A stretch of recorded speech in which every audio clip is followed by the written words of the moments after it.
So if you're not just totally in it for what feels right to you.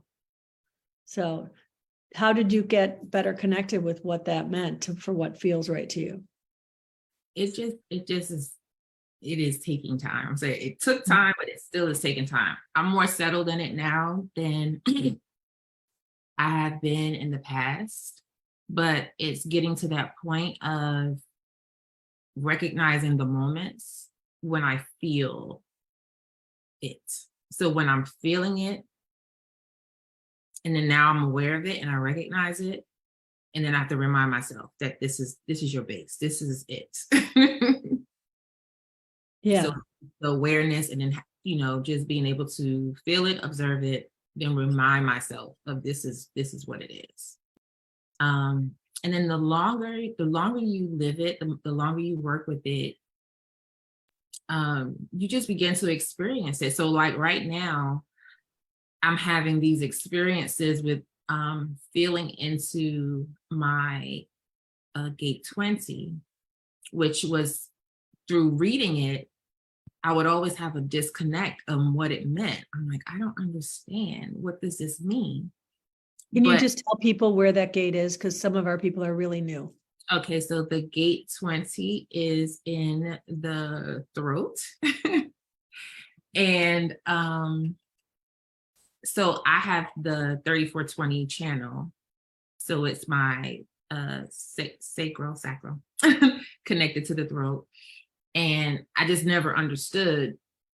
Okay, so you identify with certain parts of the chart more readily. That was one that I kind of just put over to the side. Like, I don't get it yet.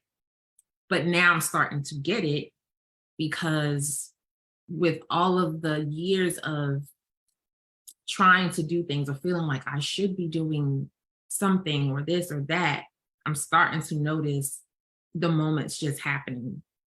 So when it's happening, I'm like, oh shoot, it's happening. Like, this is it, and understanding that readiness in the moment.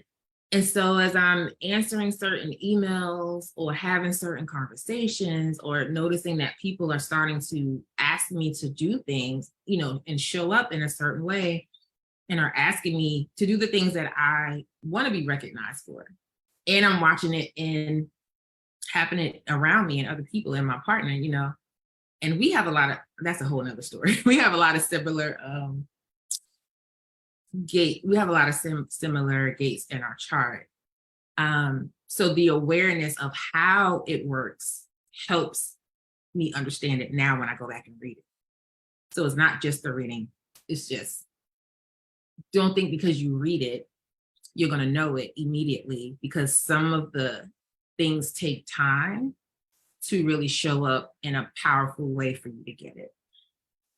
That's a really good point. It's funny because Barbara was talking about that same channel and how she didn't recognize it in herself. And just recently, I was going through some additional training, and, I've always been fascinated with that channel, because not only does my sister have it, but my husband has it. And my husband's a manifesting generator. And I swear, I can't even tell you how many times I dug out his birth certificate and looked at it again to make sure the time was right. Because I'm like, there is no way. This isn't right. Right. And as I've gotten a better understanding of the nuances of human design, I've really understood how right it is. But the thing that was really not clicking for me is, we think of that channel, it's the archetype of the manifesting generator, right? It's that what it's known as. It's the 34 from the sacral straight to the throat. So it's this quick energy where you don't even necessarily feel your sacral response before you said it. And I was like, this man is not quick. I'm not right. Right. I'm like, how can he be a manifesting generator? He's like, let's slow down. Let's look at this logically. Right. And I was like, there is no way this is him. So, but in this, in one of the classes where she is talking, Karen Curry Parker was talking about how this is part of the integration circuit, which she calls the transformational circuit, I think, or circuit, something like that. But it really takes time for you to integrate. It's part of you integrating things. And when you know, it's like that when you know, but you don't always know right away, right? Sometimes it takes time.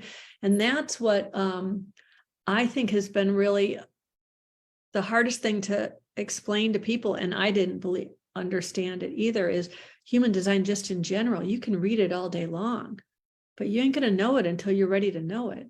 You're not going to be able to live it until you've integrated that knowledge into your life. You have almost the whole entire integration circuit. I noticed the only gate you're not defined in is gate 10. Now, obviously, we all have all of the chart, but you have definition in all of it except for gate 10, which is gate 10 is all about self-love. And so to me, that would mean that your biggest hold up to integrating your things might be finding the self-love. Is that how that's manifested for you? Or how do you think that plays out for you? Yeah, that's definitely true. And I think the interesting thing, and I know this has nothing to do with numerology, but my life path 1 is about finding your self-love, your self-worth, and your self-esteem. Like, that's the whole story of that one life path, is you're pioneering, you're innovative, but you have to believe in yourself first before, not even before other people can believe in you, because people see it. And that also ties into the gate 2, the 2 line. People see it.